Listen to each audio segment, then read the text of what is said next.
Here it is. I'm kicking the show off. Turn out on my lifestyle.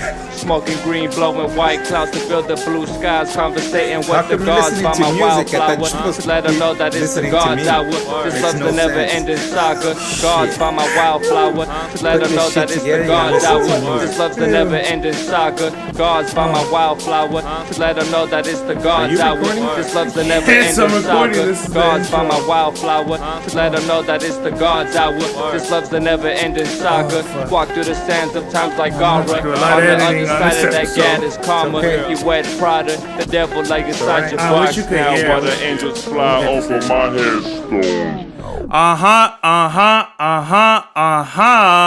headstone.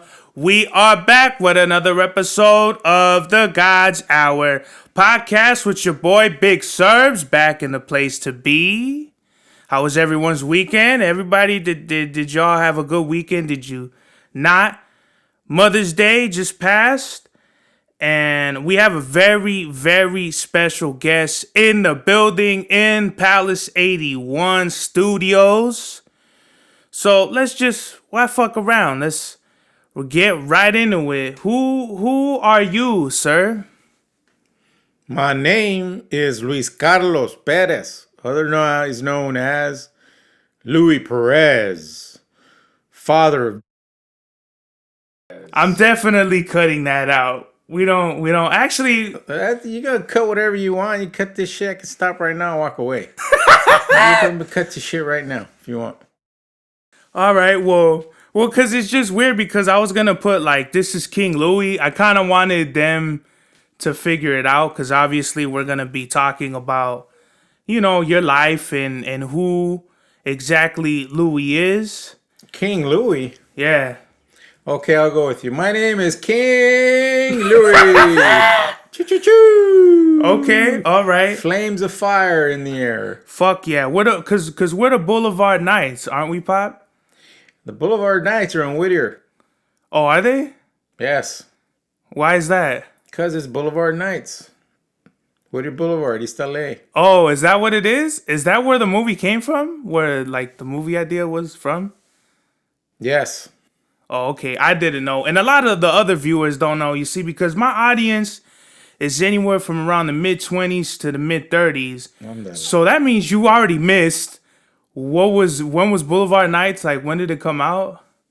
Boulevard Nights? Yeah, like 79? Late 70s. Like 77, 78? Late 70s. Okay, so it's way past that. Early 80s. If you watch that movie, how old are you now? Like, in at least your 50s? Well, 1980 to now, what is that?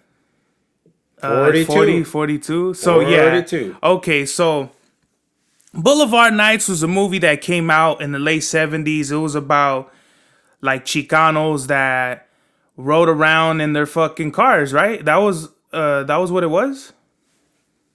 Yeah, I'd like to start out that today is Wednesday, May 11th. It's the day after May 10th. And the significance of May 10th is Happy Mexican Mother's Day out there. That's a significance out there. All right. And also, another significance is when a man needs to go to the restroom, whether he needs to defecate or just take a general urination like a piss. Please let a man use the restroom in peace. Whether he's got to defecate or urinate, you know what I mean? Don't be spying on a man. Don't be timing a man. Don't be rushing a man. Just leave a man in peace when he's in the restroom. Yo. Thank you. That had nothing to do with fucking what Boulevard Nights was about, I don't care. That's what's on my mind right now. All right, fuck it.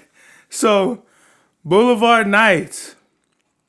What was the movie about? It was about Chicanos that drove their cars right through Whittier Boulevard? Because this is what I thought. I thought Boulevard Nights was them going down Broadway. No, Broadway is in Pinchy downtown. If you go on one end of Pinchy Broadway, you're in Chinatown, and if you go south, you're in downtown. So you're nowhere in Boulevard Nights, because Boulevard Nights is in Whittier Boulevard in East LA. There you go. That's Boulevard. So what was the movie about? Just the local kids, gangsters. Maybe not so much gangsters. Just but they're regular kids? Just regular kids doing what kids do back in the early 70s, which is hang out with each other, have fun, and form a bond, a brotherly bond.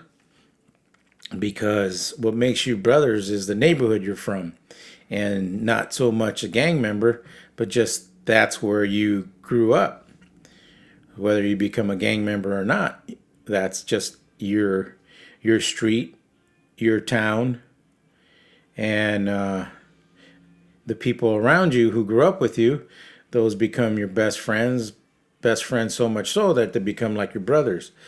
And so much so, if you take it one level more, if you join the neighborhood gang where your street is at, then now you're basically homies for life. Mm-hmm. And with being a homie or a local gangster from the local neighborhood gangs, which there are lots and lots of gangs at the time in the 70s, you might have one gang which controls a few miles, right next to another gang that controls the next 2, 3, 4, 5 miles, and so on. So you have to basically stay within your parameters of whatever your neighborhood is, just to be safe, just to hang out. Because if not, you're in harm's way if you go to someone else's neighborhood or street. And they know the people too, like, right? In these areas, like, they know who's staying where or where they go to school or shit like that, like the different neighborhoods, right? Or were they not? Everyone knows everybody in your neighborhood, so you know who's just who belongs in the neighborhood, who doesn't, who's an outsider. It's very obvious because if it's your street, you know everybody that lives on that street, and those who don't belong are very easily to spot. And so with Boulevard Nights, was it kind of like something that was a very prevalent reality at the time for a lot of other Chicanos? At the time, it was a Chicano lifestyle, which involved your neighborhood, your family, your friends, more so your friends, who become your brothers, and the activities you do, which include lowriders. Cruising Whittier Boulevard is all about Boulevard Nights, because that's where the spot was to hang out, to cruise. Whether you had a lowrider or not, you could have had your mom's station wagon and you go down to Whittier Boulevard, or your dad's Impala and you would go, or your uncle's lowrider. If he lent it to you, more than likely you wouldn't lend it to you, but that's why you would have to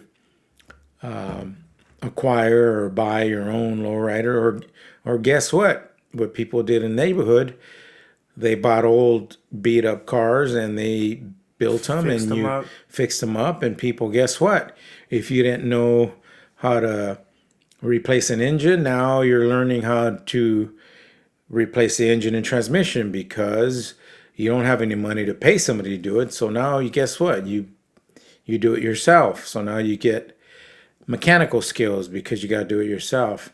And then after that, the body of, say, you bought yourself like a 65 Impala, Chevy Impala, and it's all has body damage and it needs paint and it's got rust on it. So guess what? If any of your friends or homies don't know how to do that type of work, you're going to learn how to do that. You're going to learn how to straighten out fenders and hoods and quarter panels. You got to do it yourself. You're going to have to learn how to sand them, prime them, paint them. And was that a popular thing too? Like, was it like something that kids were doing already at the time? Like, they were already fixing cars up, learning to be mechanics at an early age? Was that like a common thing, or was that like few of what they did at the time? Well, so much so common because you didn't have the money growing up in the neighborhood. You don't have the money to pay somebody to do it. So you either find somebody you know, a friend or family member that can do that type of work, mechanical work or body paint, just general mechanic work. And if you didn't have anybody, guess what? You would have to learn. That became your project car. So that 65 Chevy Impala is now your project, because now you're going to have to work on it, replace the engine, transmission, do the body work, cut out the rust, put new metal. You're going to have to learn how to weld. You're going to have to learn how to primer. You're going to have to learn how to do Bondo. You're going to have to learn how to paint, because you're not going to pay nobody to do it. You're going to learn to just do it yourself, and you're going to do it yourself and learn on your project car. But guess what? After you spend 6 months to a year working on it, it's gonna be a real nice cherry car when you pull it out of the garage after a year of working on it. If you put the time and the dedication into doing it, right? Yeah, the nicer the car looks, all it equates to the more money and the more time you put into it. It's like the saying, you get out of life what you put into it, right? That's right. That's with anything. With anything, everything takes time. Not so much money, but it does take time and dedication and dedication and the attention to do things right. That's what's up. So where did you grow up? I grew up in Boyle Heights, born General Hospital in Boyle Heights, right off of Soto on the 10 freeway. And how was that? That was a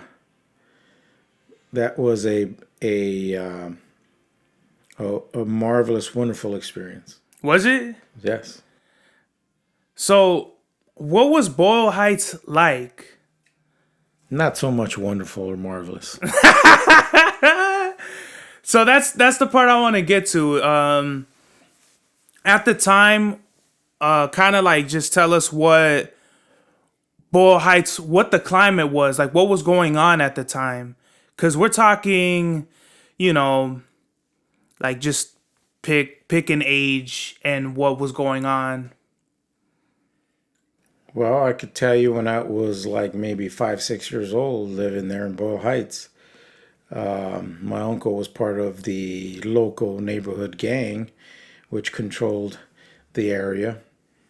The gang's name is White Fence, and my uncle was a big part of that gang. He grew up in it, and he basically went through the ranks of it, and he went by the name of Champ.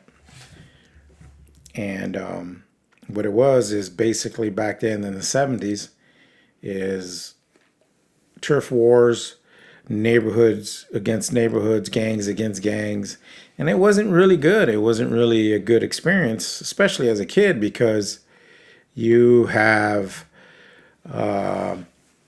gangs warring upon gangs, and just random people coming by and causing havoc on the neighborhood, and whether they come and want to claim a certain street or want to retaliate on certain people from the neighborhood because of their gang ties or affiliations, that just puts everybody At risk. That just the regular families, because everybody is a collateral damage there at that point. But that wasn't a very good experience growing up, because you have the LAPD swooping down on your street or on your alley, just chasing the local homies, the local gang members, or just local random people that happen to be driving by or trying to run by or escape through your house, through your alley, through your street, and patrol cars chasing them, helicopters above your house with spotlights trying to find them, and that's just an experience you don't forget growing up, because you feel it. You see the helicopters, hear the helicopters. You feel the tension. You feel the tension, and you feel that certain nights just aren't safe. But guess what? That's the way. That's the neighborhood. That's the neighborhood. That's how you grow up in a neighborhood like that. And was this daily? Like, was this like a very common thing to just see any type of like, not even really criminal activity, but like just the neighborhood being like kind of hot? Well, you always see on the daily, you might see the local neighborhood kids or gang members or whoever. But as far as things popping off, they don't pop off every day or every night. It just happens randomly. Some nights it might happen every weekend or once a week or once a month. But when it pops off, it pops off until the situation with the LAPD, they come and handle their business with whatever if there's a shooting, they're investigating a shooting, they'll come and do their investigation. And helicopters and all the patrol cars swoop down on your street, block everything off, do their investigation, and the people that they're looking for generally at those times weren't basically around. They had already left or gone or disappeared. But that's growing up in the neighborhood for you. So besides the neighborhood stuff, what else was going on at the time? Like either with the city or with the news and the world? Well, in the city, that's just a lot of separate issues with the Chicano movement that started. Student protesting, high school students walking out of their classes, demanding, their rights as far as Americans, specifically Chicanos, demanding more student and quality of classes geared towards Chicanos, geared towards Mexican Americans, because you didn't have any of that at that time. So a lot of student protests were there because of there wasn't those inequality, right? Or those services weren't there. Yes. So what for the viewers that don't know, what is the Chicano movement? How did it start, and what was it like? How did it come about? Well, the Chicano movement came about as just like you said, the inequality in education. The education not geared towards Mexican Americans, specifically geared towards the kids that were from the East LA, Los Angeles area. Those Chicanos are people, American citizens born of specifically both parents being from wherever they came from Mexico. They ended up here in LA having their kids, and all those kids are Chicanos. Now you have an identity problem because you weren't born in Mexico, but you're Mexican. You were born here in LA, California, but people look at you and they say, well, man, this guy's probably not from around here, or he's not American. So where are you from? Or you're not from Mexico, or you're not from here. Where are you from? So that's the issue. That's why you want to. That was how it came about. That's how it started. That's how it came about. So you need to recognize that we are of both Mexican and American. We embrace both ethnicities, cultures, both ethnicities, because we're both. We're Mexicans who just so happen to be born on the northern side of the Mexican border. That's all.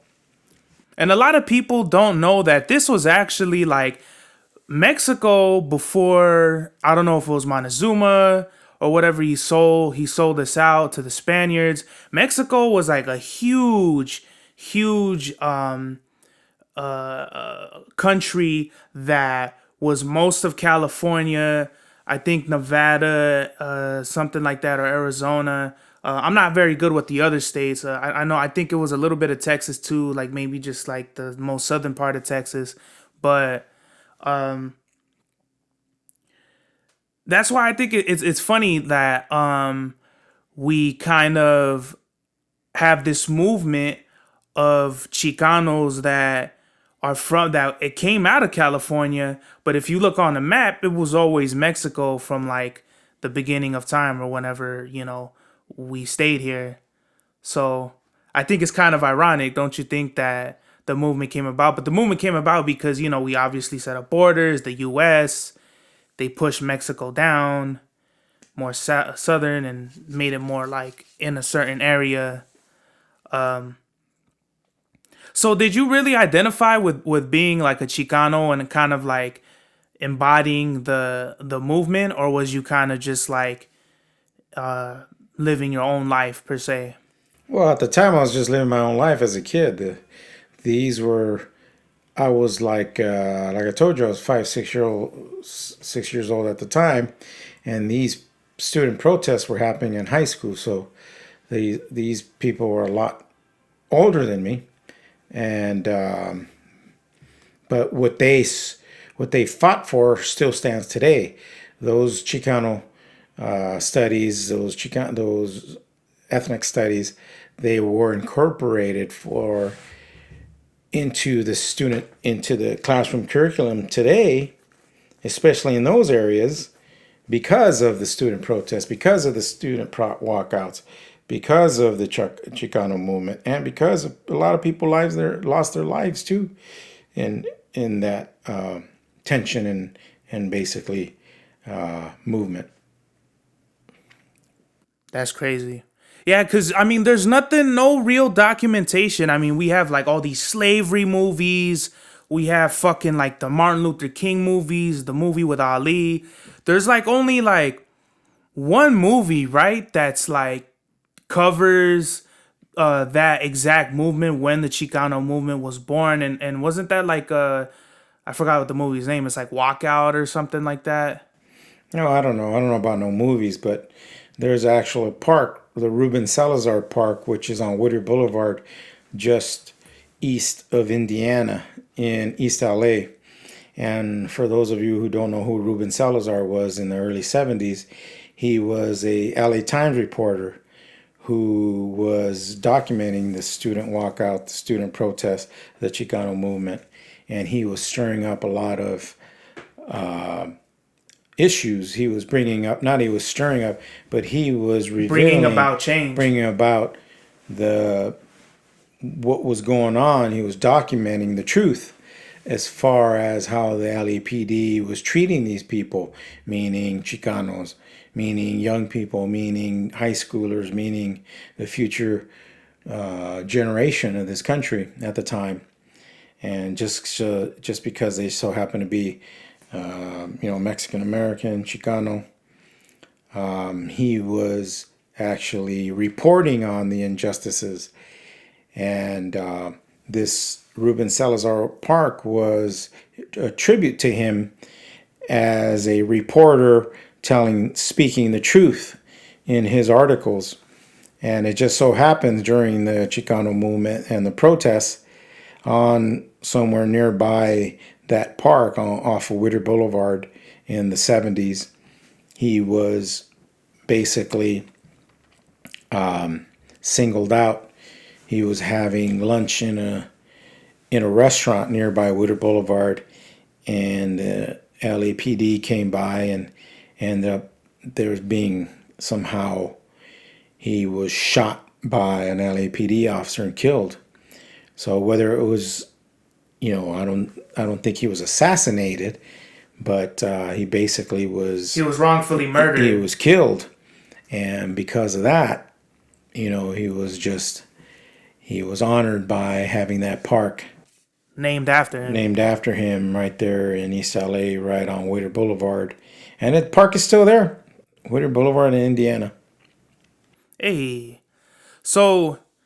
Well, because there's a movie called like Walkout. I think the movie's called Walkout. It's the girl from Spy Kids, Carmen something or something like that. I don't know if that's her real name, but I don't know. I think I only seen that movie one time.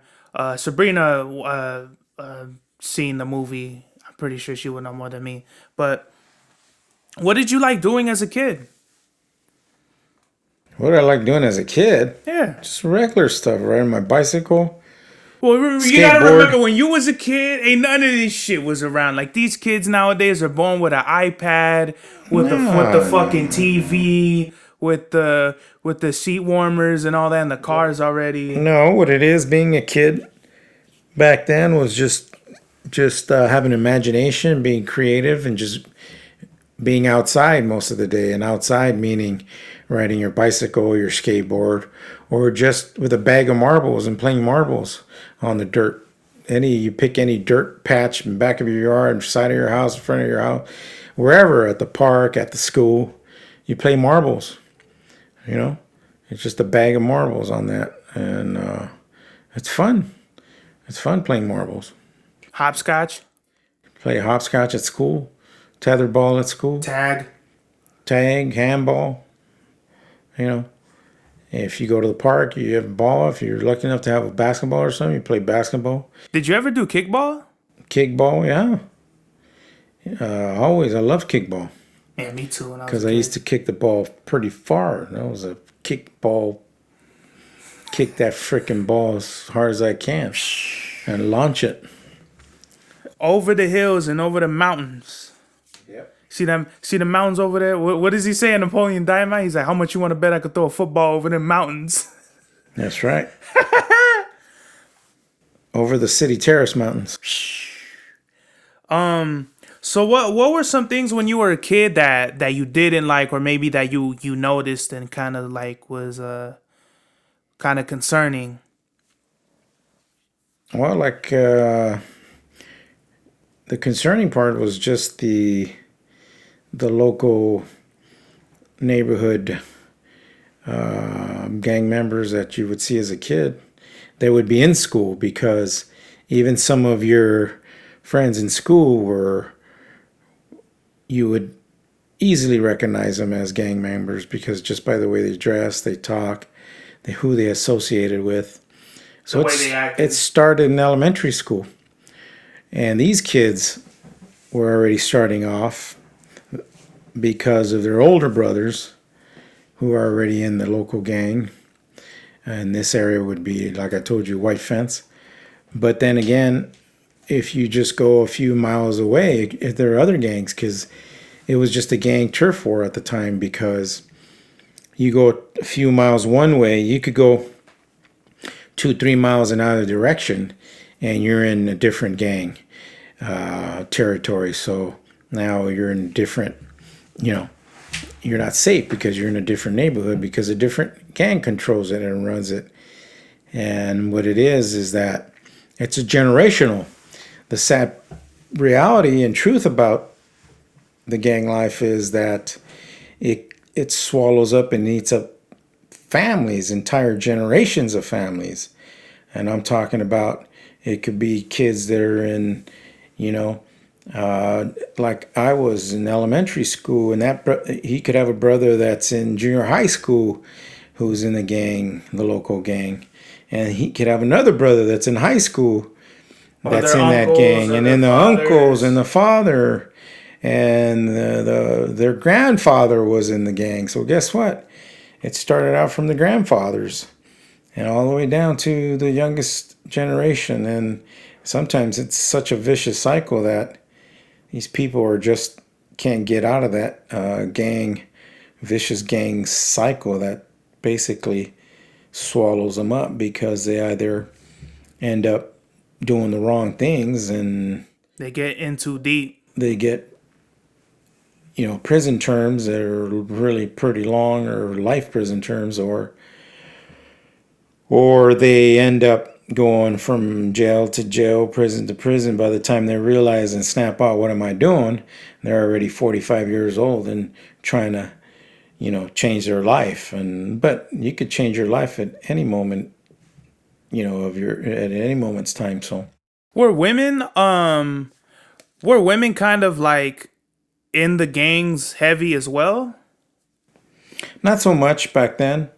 But there were a lot of women that were involved in the gang life, but it was a small percentage of women. So it was mostly men. Oh yeah, men. But then again, there's a lot of women that are attracted to that lifestyle. So there's no No discrimination. there's lots of women that are attracted to The lifestyle. the lifestyle, the gang members. So did you ever like were bullied or like kind of pressured into it? Cause you were like a kid, so I wouldn't know how it would work. But like, would like some of them like maybe even pick on you or like interact with you or anything like that? No, growing up, like I said, my uncle was involved with it, and he didn't want that for me. So he basically watched out for me. So I really wasn't basically targeted. But every once in a while, you would have someone approach you. Some knucklehead would approach me and just right away say, at whatever age growing up, like, hey, like, where you from, dude? Or, who you claiming? And they want to know an answer because they're ready to beat your ass on the spot if you give a different opposing neighborhood. So, did I have to deal with that from time to time? Not too often, but I did. But yeah, you do. But you just, it's so easy because if you're not involved and if you're not a gang member, the answer is easy. You tell the truth. You say, I'm not in a gang. So you're not, even if they're pushing the issue like they want you to actually say that you are, but you're not. How, you just say you're not. And even if they, push you or punch you just because they want to, well, they do that, and have a nice day. That's fucked up. That's so fucked. So could you see that from a young age that Theo Willie, because Theo Willie is actually your Theo, and Uncle Willie is actually, they would call it like a grand Theo, right? Yeah. He would be like my grand Theo. Yeah, he'd be your uncle. Yeah, he's your uncle. So, yeah, Uncle Willie, he was champ from White Fence at the time, and he was involved heavily with his neighborhood, and basically the neighborhood became his family, and that goes for any gang member. They choose their friends, homies over their family most of the time, and with the certain group of friends that were his family from the gang, they would go off and do whatever it is they did, run the streets, do whatever they did as far as whatever gang activity they did, and they did it together, and they backed each other up. So the way it works is, in his gang, it's a big gang, but within that gang, there's cliques. So in different cliques, they're tight with each other. Even they claim the same neighborhood. They have loyalty to their neighborhood, to their gang, but they have even more so loyalty to the small clique within the gang. So there are cliques within the gang that people feel more comfortable with, and those are the people that they go off and do their gang activities. And were they actually all cool with each other, or would they be like internal beefs within the neighborhood? Because when people think of a gang, they think there's the soldiers, the captains, like mafia shit, soldiers, captains, and then you have the metal or the Don or the Godfather that controls the whole neighborhood. Was it like that? Or no, not at all? No, what it is that everybody's from the same gang, but within that gang, yeah, you feel more comfortable with a certain group from within, and those are the people you're going to gravitate to. So there wasn't like one person that was like the llavero or the main head that could just be like, all right, you guys gotta either do this or not do this.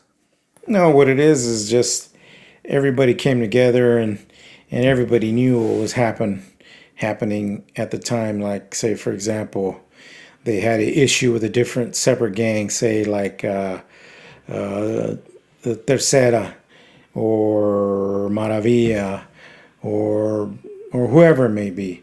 So, you know, the word got around, and they basically already knew. Everybody knows if something goes down.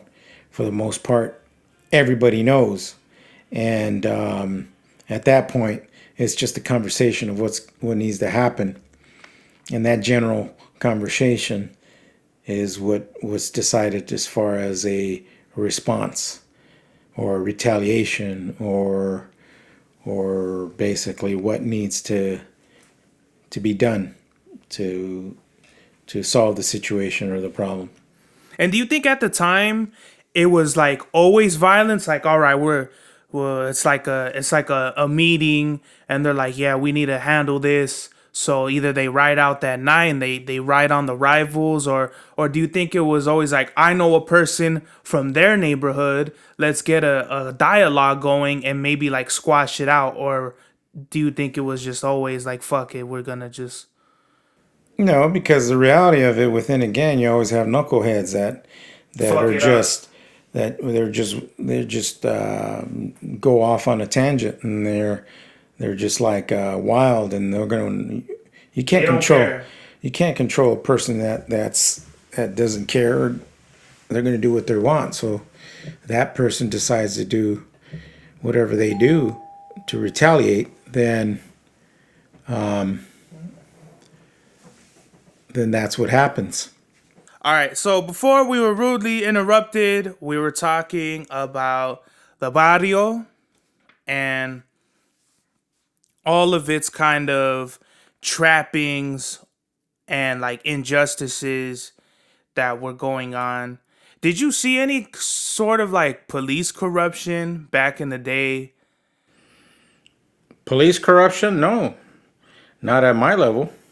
Pretty sure it was up and down the ranks in the police station or the headquarters back then, but as far as on the street level, all you saw was the LAPD coming down on the neighborhood kids or homies or whatever you want to call them. But no. But I'm pretty sure LAPD corruption or police corruption in general was widespread in those days. So do you think there will ever be like some sort of, I don't know, some sort of remedy for like all the gang violence and all that? No, there is no remedy for it. It just will continue. It'll just change. Uh, the culture will change, but it will always continue because this is something that has been around since the beginning of time and will always continue in one way, shape, or form. I think it's kind of sad because the more, like, this is the common answer. It's kind of like it's always been there and it'll never really change. So what do you think needs to happen? Like, if we did, let's just say, start somewhere, what do you think would be like the first thing we would need to do? Well, the first thing is the change would come from the individual and the family, meaning what is priority? Is it the neighborhood or is it the family or is it the individual? I think it's a little bit of everything because if you're not out there wanting to be a part of a local neighborhood, local street gang, say you have your own family, so look from within your family, guidance from your elders, meaning whatever it is, your grandfather or your grandmother, abuelita, or your parents, and then educate yourself as an individual. I've said it all along is if we were growing up in school, if we were got the basic education in finance and investing money. I know it takes money to make money, but if you're focused on trying to better improve the generational poverty gap here. You want to actually educate yourself in finance, in money strategies, or just educate yourself in general, whether it be for a professional career or a professional trade or whatever it is you want to focus your goal on. Educate yourself. That will change the achievement gap, close the gap, close the financial instabilities, and close that poverty gap. So, do you think education is the key to ending gang banging or gang violence? Yes, because if you educate yourself, you're gonna be focused on the education aspect of it. Yeah, you could still be a gangbanger and go to school or college or university or whatever it is, or even be like a professional. But like they say, if you grow up in the neighborhood, sometimes the neighborhood never leaves you. That's true, but then again, you have a choice. Do you want to be drawn back to the neighborhood and all of its shortcomings, or do you want to say, okay, that's just a part of me, a part of my history, a part of where I've been. Now this is where I'm going. I'm going to better myself and educate myself, and whatever it is, I want to open up a business, a restaurant, a bakery, whatever it is, a marisco restaurant, or I want to open up my own shipping business, or whatever the case may, or become a doctor, or become a lawyer.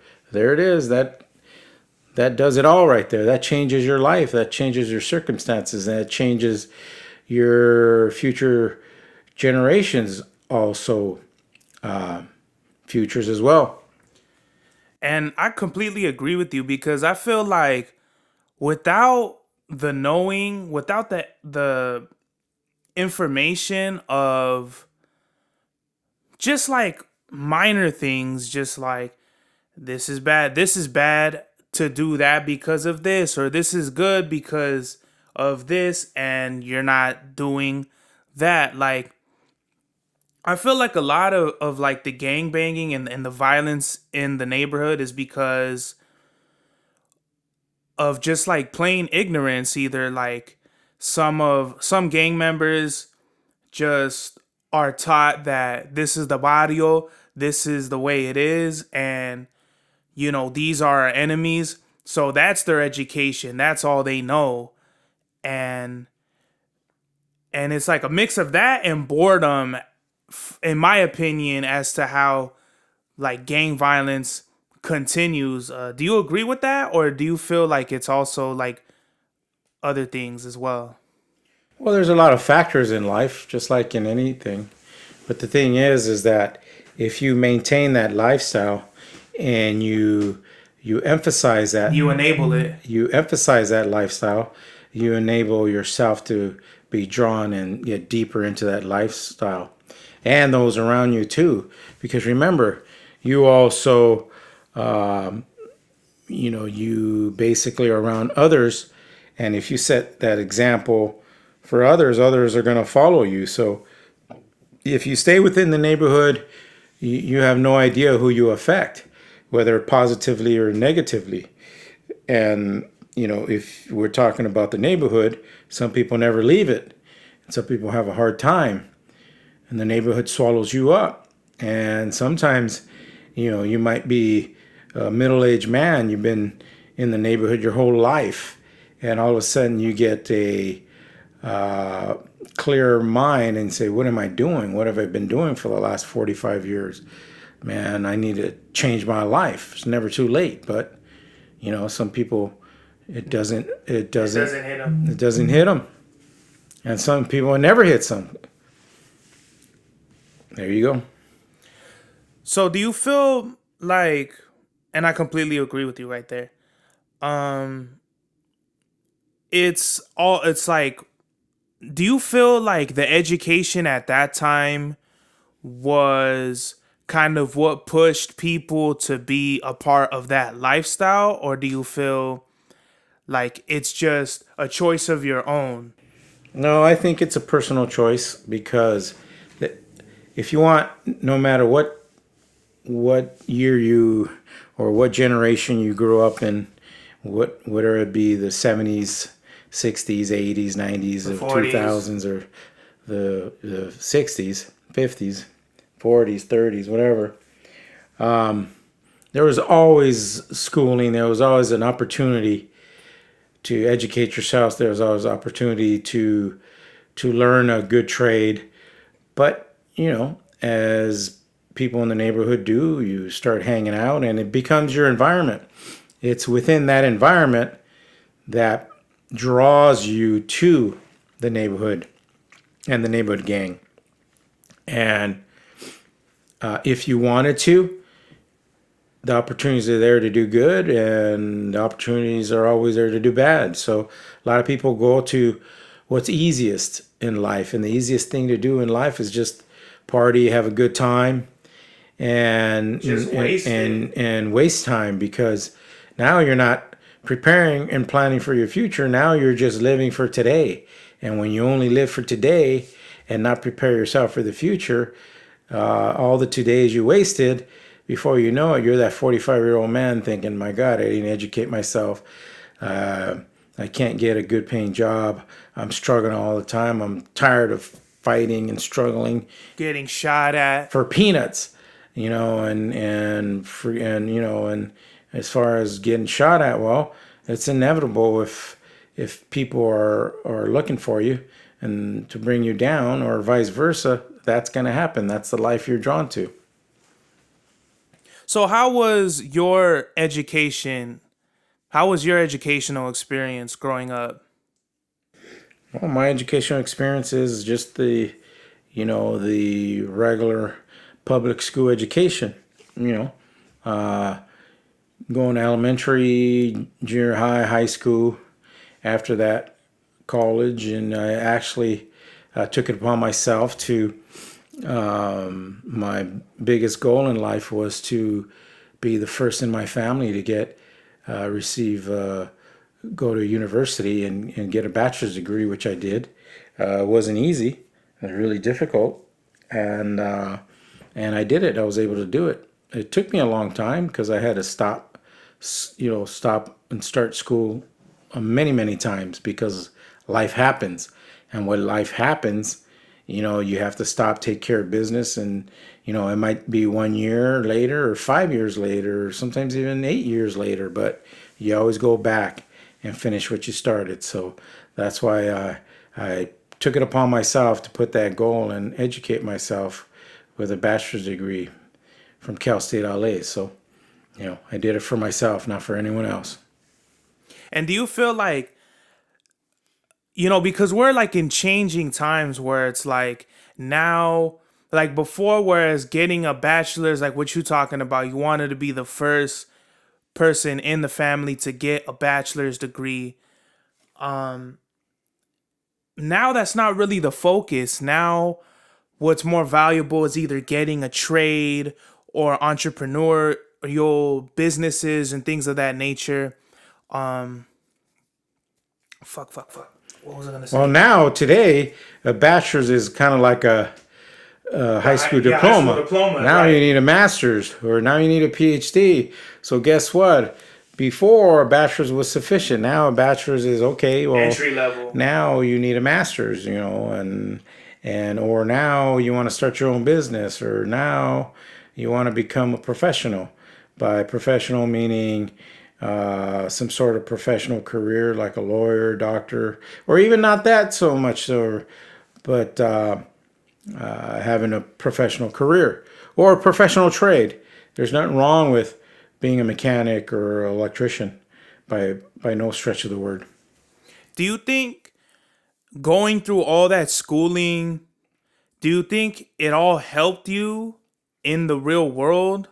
Like as far as either just your everyday life or your career, or just kind of like did your education actually help you, like, or no? Well, what the education does help you is it gives you structure, and within that structure, you'll have that in your career or in your job or in a university academic level, where you put a plan in place and you execute that plan to fulfill the goal, meaning like the goal was to be educated and get a bachelor's degree or say a master's degree, and you set yourself on that goal.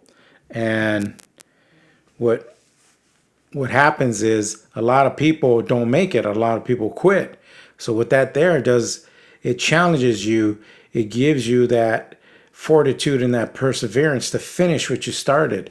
And what that does is that transfers into your professional career, where at your job or your profession or your business, you're going to have that inner strength and fortitude and commitment, and basically those ganas to get ahead in life, to persevere, and you will.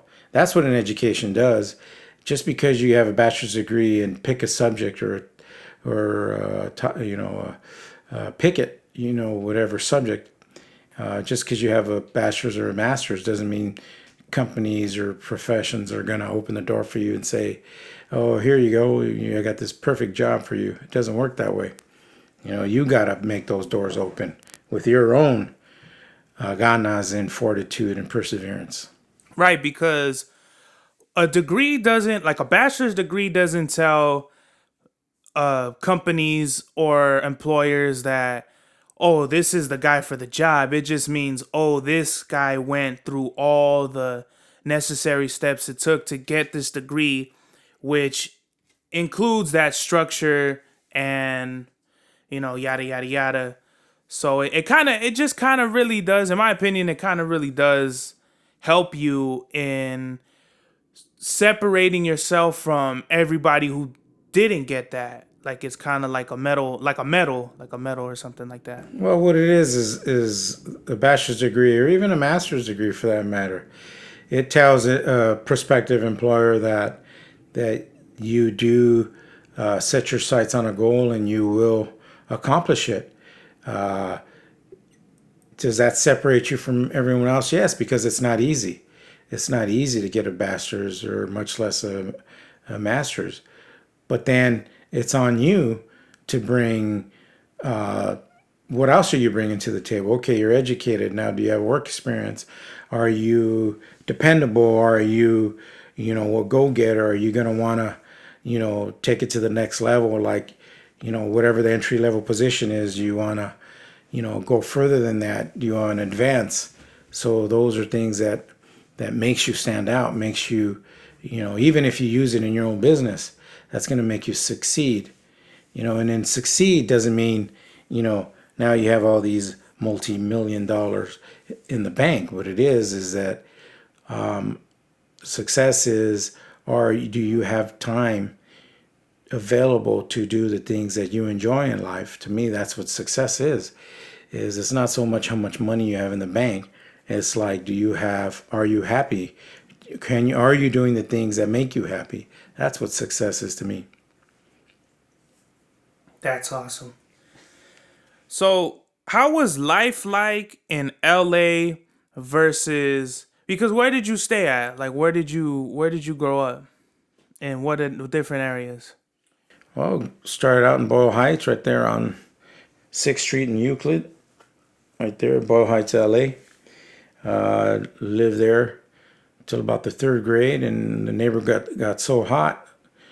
The neighborhood got so hot. The neighborhood got so hot that my parents, my mom especially, decided, hey, it's too dangerous to live here. We got to move. So from there, we moved to Cudahy.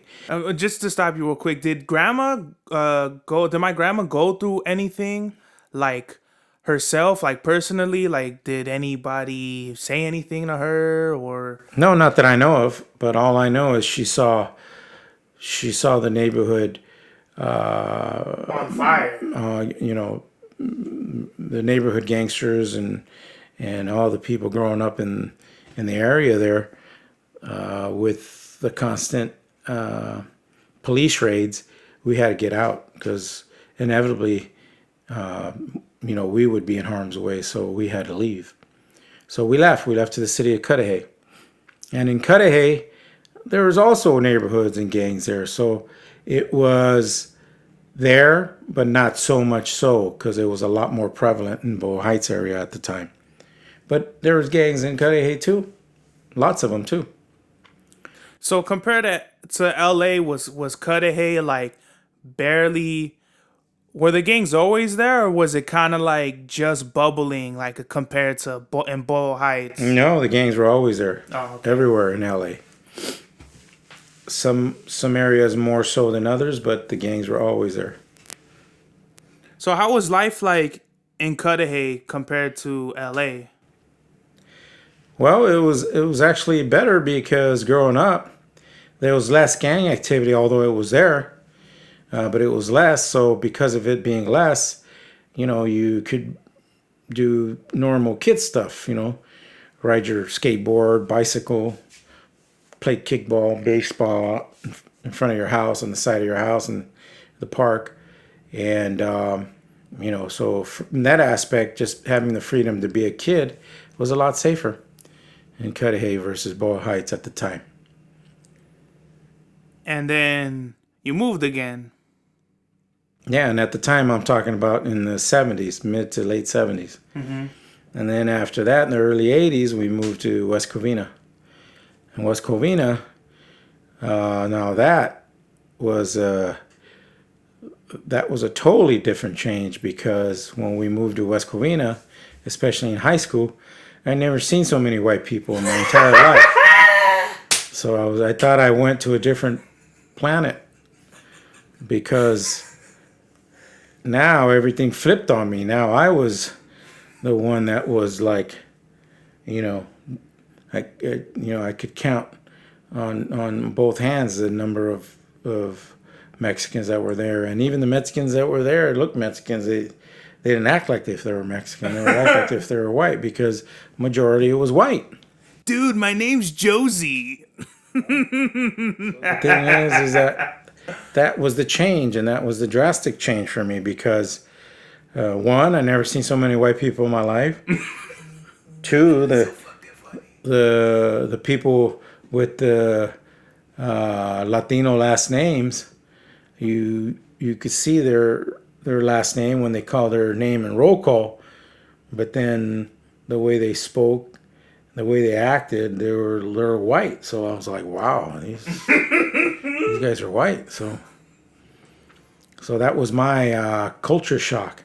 I went from being majority Mexican, Latino, or just Spanish-speaking ethnicities, to mainly mostly white, and that was my reality check in the early '80s when moving from Cudahy to West Covina. But that's just the way it was. That was just the reality of it. The city, the schools. That's just the school in the city. The school population in the city was mostly white at the time. And in your other schools, did you and all your friends speak Spanish to each other? No. Oh, no? No, we spoke English.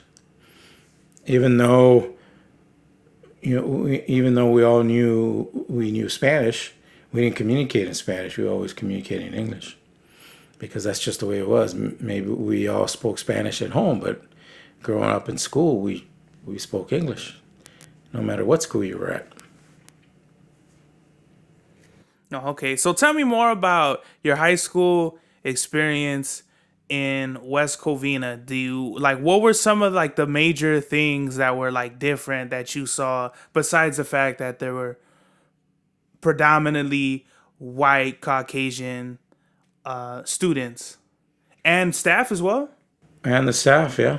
It was mainly everybody was white. The students, the teachers. But the main difference I saw is that here at this school, I saw something that stood out. I saw kids actually having plans to continue on to educate themselves. They did talk about going to college or universities and become something with their life, become a professional, open up a business. And those conversations we didn't have growing up in the barrio schools. It was just about the barrio things going on, or the next party. What are we going to do for the weekend, because we're going to have to party this weekend. And we went from basically an environment where the kids wanted to party and wanted to just hang out and have a good time to an environment where these kids here were already programmed to succeed. And that's what's lacking in our communities is we need that program, so to speak, to have our kids want to be educated and educate themselves to do better for themselves and their families that they're going to basically, have in the future. So that's the main difference is that drive and determination to succeed in life was there where it was there in the other schools I went to, but not so prevalent. It was just a less percentage of students had that mindset, and this white school, it was the majority of the mindset of the kids that wanted to continue and succeed in life by going to university, by going to trade schools, by wanting to do better. And that was the main difference, is seeing that with my own eyes, open my eyes, like, wow, yeah, they do party too. Everybody, all schools have their, parties and drugs and alcohol and all that, and everyone parties, and no matter what school you go to. But that was the main difference, is even though they did that, not so much to like on a daily basis or every weekend, but the focus was on either school and sports or both. That was the main difference. To get ahead in life, to have a goal, to persevere, to educate, and become somebody, a professional. That was the main difference.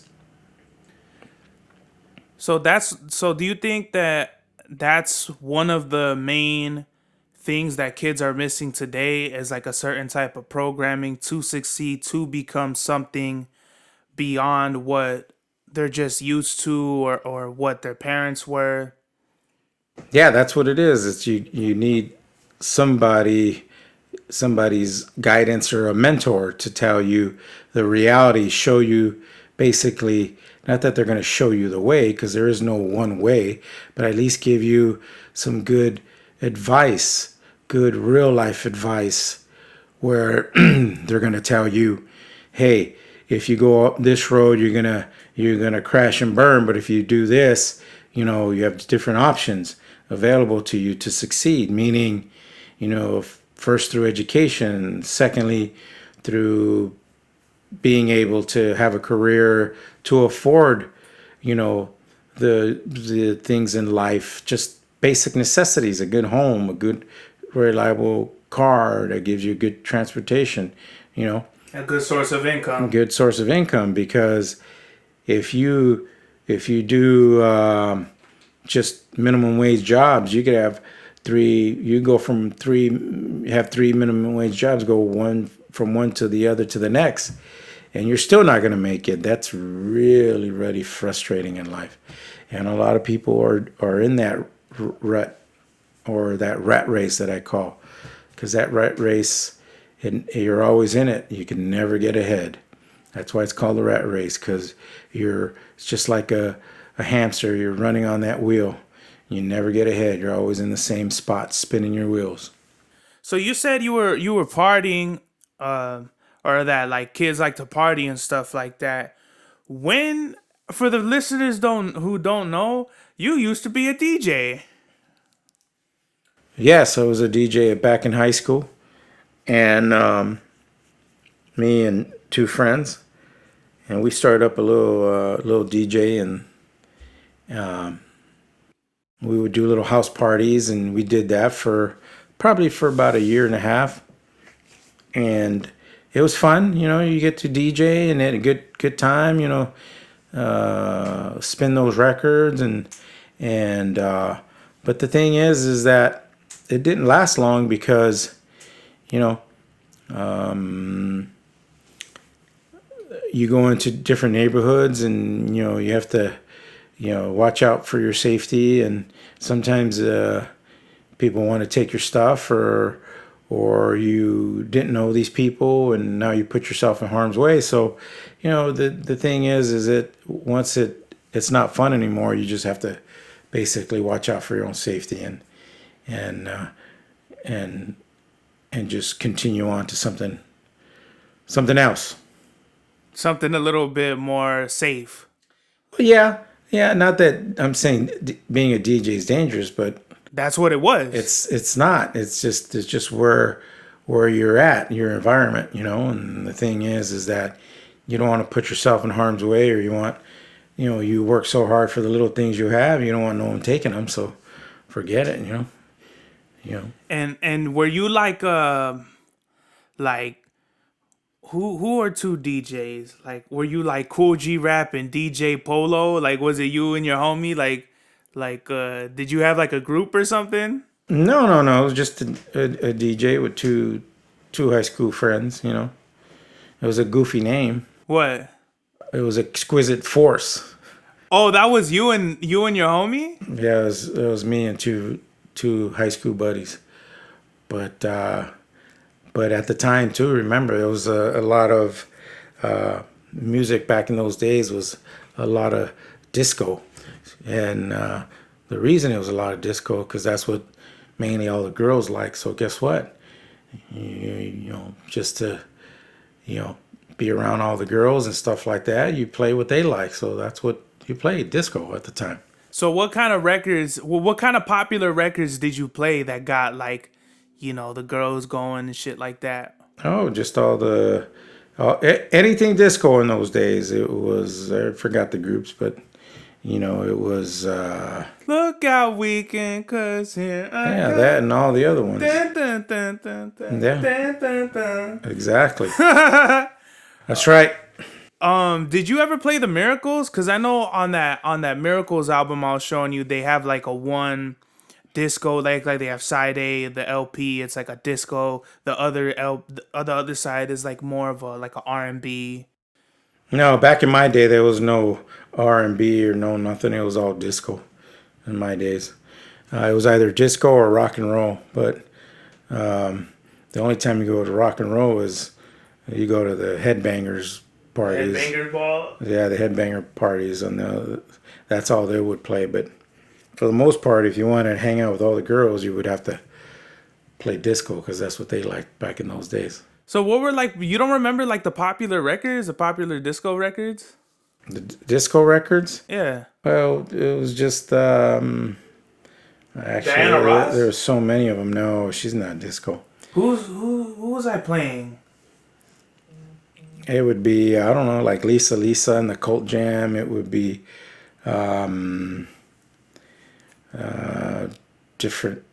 There was so many of them, I forgot. Anything and all disco. How's that? All right. So like, what made you decide to start DJing? Like why did you start DJing? Where did it come from? I just, like I said, it's the environment you grow up in. It's just we hung out with a few friends and we're talking and friends say, okay, well, I have a turntable, and I would say, okay, well, I have this equalizer, and together between two or three friends, you end up putting your DJ equipment together, and guess what? Now you have your DJ system together. You piece it together and you make it work. That's the way it basically transpired and came about, just by a conversation. Saying, hey, we could do this. Like, I have this equipment, you have that equipment, I have these records, you have those records. Let's put it all together. And that's how it started out. And were there many DJs around at the time? Oh, yeah. There was lots and lots of DJs. Lots of DJs doing house parties. The big time DJs were doing actually clubs. And but there was DJs all over the city. In every city, as a matter of fact. So who was like the most popular DJ at the time? What year are we talking about? Like early 80s, late 70s? You're talking about early 80s, or you're talking about like probably 82, 83. And disco was still popular at the time? Yeah, but at the time it was. And but then heavy metal started coming on board, and that's where it started switching from disco to rock and roll, heavy metal, especially heavy metal. With all the rock bands with super tight spandex pants and super long hair and makeup.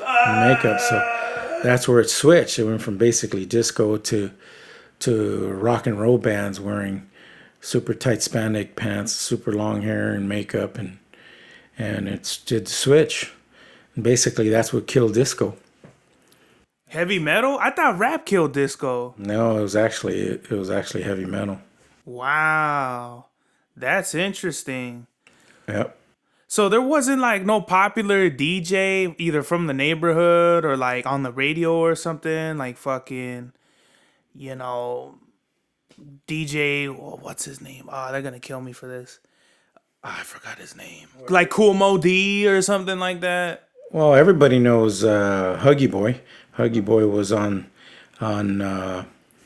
always on the radio, but he did basically oldies, and all the cholos from the neighborhood know. You tell them what Huggy Boy, they all know who Huggy Boy is because he was the DJ that made it big by playing oldies.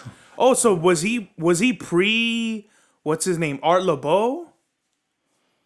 Yes, he's Art LeBeau and Huggy Boy. Yes. Wait, so that's the same guy? No, you have Art LeBeau and another guy named Huggy Boy. But who was first? Art LeBeau. Oh wow. But was Art LeBeau playing oldies at the time or no? Yes. Oh. But you said Huggy Boy he popularized oldies. Was it them two that popularized It's oldies? actually both of them, yeah. Oh, okay. All right. Because where's Huggy Boy at now? What's he doing? He's probably dead. Oh, shit. All right. And Art LeBeau, too. No, Art LeBeau's still alive. He's still alive and kicking. Okay. He's still on the radio. He's still on the radio, but he might be dead. Hey, yo. He's going to live forever, but he's probably dead. He just made a bunch of recordings in his basement. That's right. And it's just like whenever they call in, like it's just like pre-recorded callers. That's right. He's going to live forever. Oh, fuck. That's hilarious. So, how was LA then versus LA now? LA back then was basically a neighborhood war zone with neighborhoods competing against each other for territory, for respect, for just really trivial things if you really analyze it, think about it deep down. But now the neighborhoods have changed. Now those neighborhoods that were gang infested, now they're being gentrified, meaning people are buying up those properties and putting a lot of money into them, and that little $100,000 shack now became $1 million home in the neighborhood, and that's happening up and down LA. It's in more areas than others, but it's happening, and that's the main difference. Is through gentrifying now. Through gentrification. Now these undesirable places, which were gang infested, now they're becoming desirable places where all the successful hipsters, which went out, got their education, no matter, they don't necessarily have to be white, but they went out, got their education. Now they want to come back, because now they want to come back to the neighborhood and reinvest their money in the neighborhood, and that's what they're doing. They're buying up these properties and putting lots of money into it, and driving the property values up. So that's the main difference. Is now a family that lived there 30 years ago, and that same family is trying to buy that same house that they grew up in today. They can't afford it. Can't afford $1 million house. Is there a neighborhood that's completely gentrified at this point? Well, there's certain areas like Echo Park. Echo Park is almost completely gentrified. Silver Lake, is another, and an area known over there by Dodger Stadium, Cypress Park. These are all cities. Even downtown LA has been gentrified. Certain sections of it, not all of it, but certain streets, certain areas, it has been super gentrified where you can't afford an apartment there. A one-bedroom apartment will cost you almost $3,000 just because you're in downtown. So there's different pockets of LA that are gentrified, and more are being gentrified until, guess what? You and I won't be able to afford to live there because it's so expensive to live there. Just because of the location, just being down close to downtown or being in downtown LA. So where before you couldn't even walk down that street at night without getting banged on, without someone saying where you from, shit like that. Now it's like people walk their fucking dogs and shit on those streets. Is that like what it is now? Yeah, before you'd be walking around at midnight and someone will approach you, like say with their gang, comments meaning like where you from or you're not from around this neighborhood or whatever. And now people are walking their dog at midnight. No problem. Taking a jog. That's the main difference, yeah. They're safe because of the gentrification.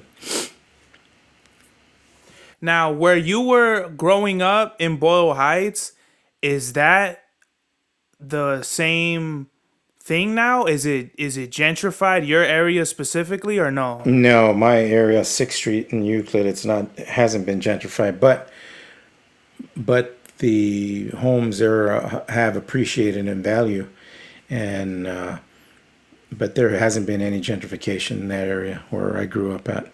The homes are still look the same as they did, 40 years ago.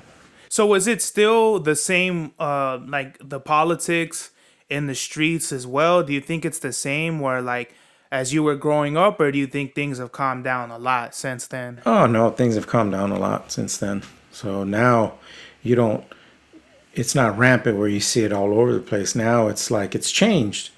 Now I guess to be a gangbanger, they're not walking the streets. They're not Open. They're not openly dressed in a certain way or identifying themselves a certain way or speaking a certain way. They're just, if they're from the neighborhood, they're from the neighborhood. But now everything's changed. Now it's all high tech. So now, they don't have to be claiming neighborhoods, even though they probably do in certain ways, meaning this is what their neighborhood is, these boundaries. But they're not actually out there to gangbang and to try to control a certain area or certain streets, because that was the old way. The new way now is basically whatever they're up to, with the new cyber world. The internet changed everything. The internet even changed that. So, now it's different. The cyber world. Yeah, the cyber world. That's how you pre-internet like a motherfucker. That you refer to the internet as the cyber world. That's right. So before we get out of here, Pop, is there anything that you would like to say or add to our conversation here? Basically, my advice to anybody growing up in the neighborhood or not is you educate yourself and you learn about finances, you learn about investing, because we got to close that generational wealth gap, and which is super big. Which is big in our community, and it's like it's nobody's fault but ours by having that generational wealth gap. So we need to close it, and the way we could close it is by educating yourself, learning how to invest, and investing your money. That's my advice. And leaving the street shit in the streets. And yeah, leave that for somebody else. Well, all right. This this was a great episode. This is the first chapter because we're gonna do it chapter by chapter. This is kind of like your synopsis. This is kind of like a general kind of like conversation about your life, which we're gonna get more in depth. We're gonna have more episodes. Cool. And all I have to say is peace be with you. All right, we are the Boulevard Knights. This is the God's Hour.